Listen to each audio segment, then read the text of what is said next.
Today I'm going to show you guys how I made this outdoor couch. I made it because online I couldn't find anything to buy. So I got desperate and I just made my own.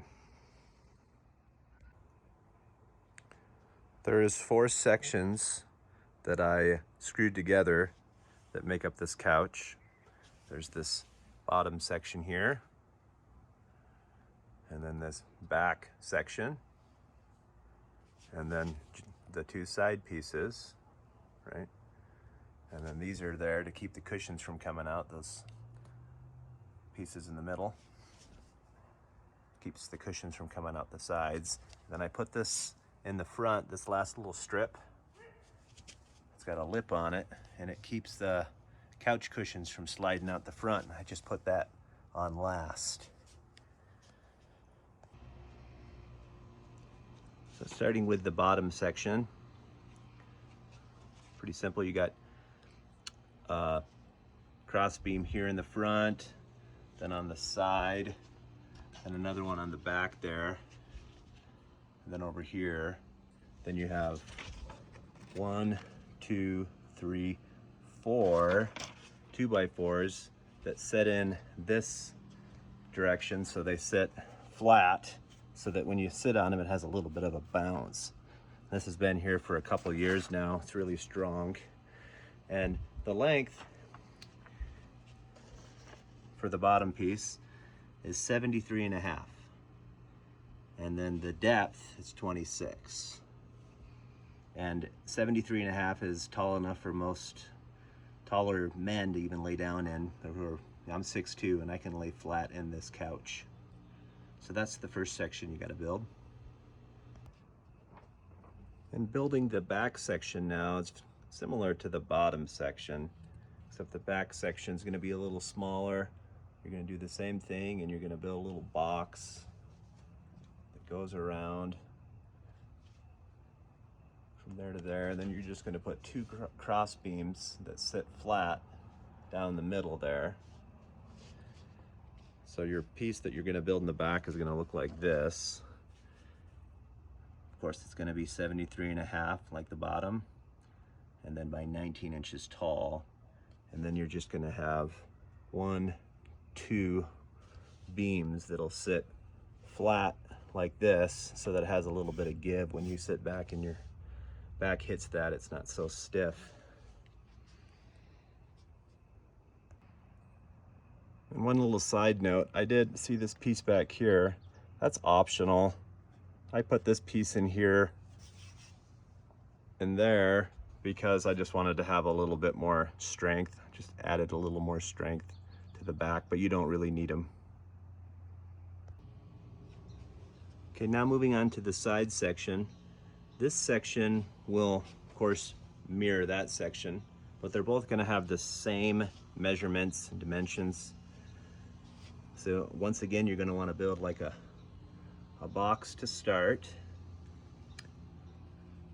And that box is going to be 29 3/4 from front to back and 25 inches tall. And then you're going to have this 4 of these little cross beams right here. 1, 2, 3, 4.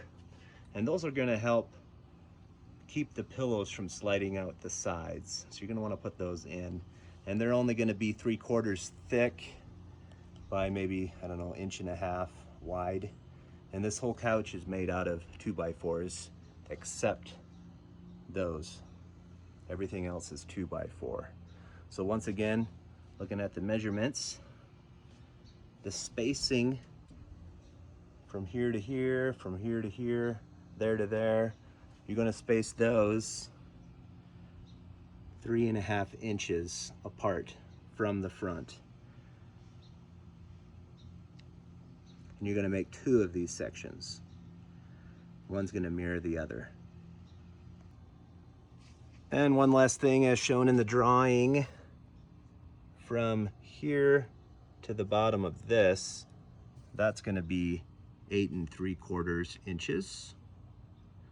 And then I held these together. You might have a better way of doing it, but I used L brackets at the corners. I don't really love those, but that's what I used. And I stained everything red, which kind of helped hide them a little bit. Going back to the bottom section here, I forgot to mention there's this little support piece underneath that goes along the bottom. I would also just screw that in to the bottom of that 2x4 on the side. Has one over here.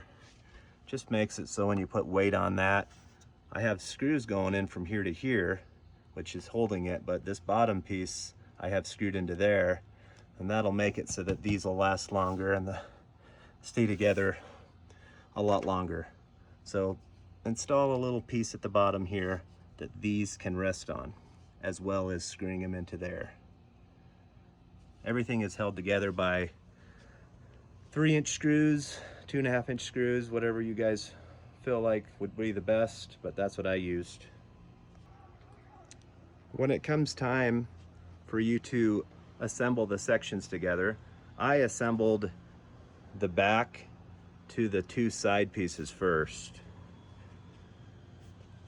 So I aligned the front, the front of this section with the front of the side sections.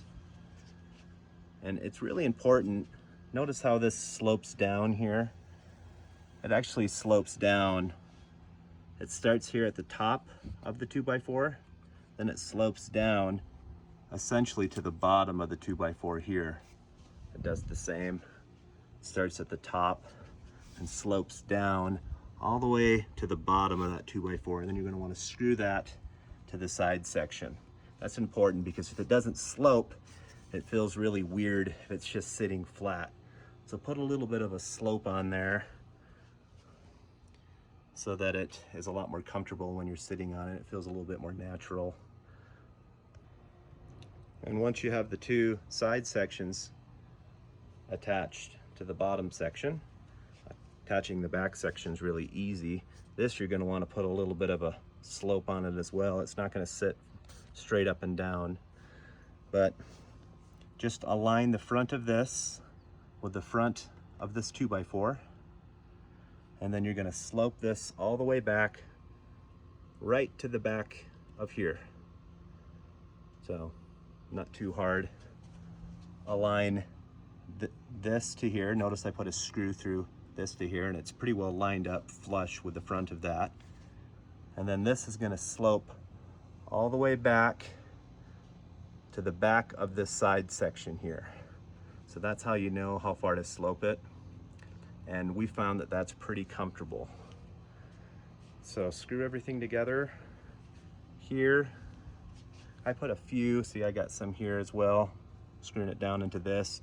Then I also have some screws going in from here to there in a couple spots as well. Here into there. It's really simple, but if it's built right, it feels really comfortable. These cushions, we're gonna get some new ones because these are not super fluffy anymore. They're kind of getting old and shabby, but they're all standard size cushions that you can get from Lowe's or the Home Depot. And 3 of these together fits in here real well. So standard size, this couch is built for a standard size cushions.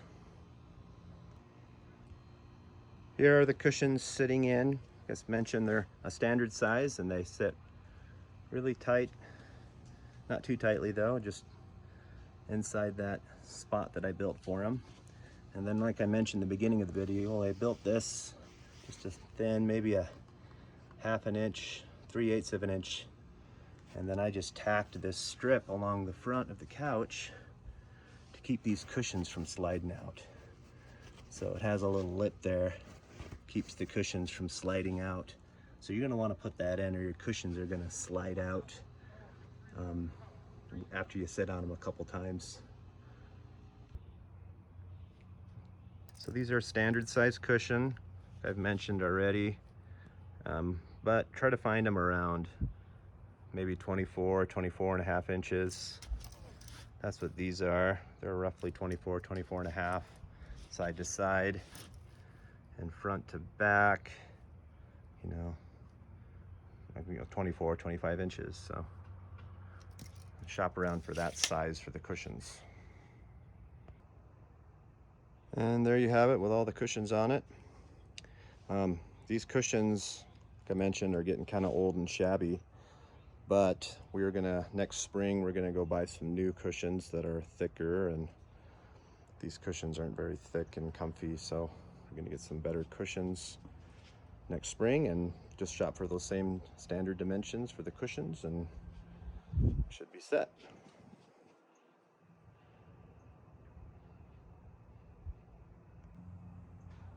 One last quick side note. We installed these wheels. You don't need to put the casters in, but we did because it's a lot more convenient to be able to slide it around and get it out of the way. But you don't really need the wheels. They are optional.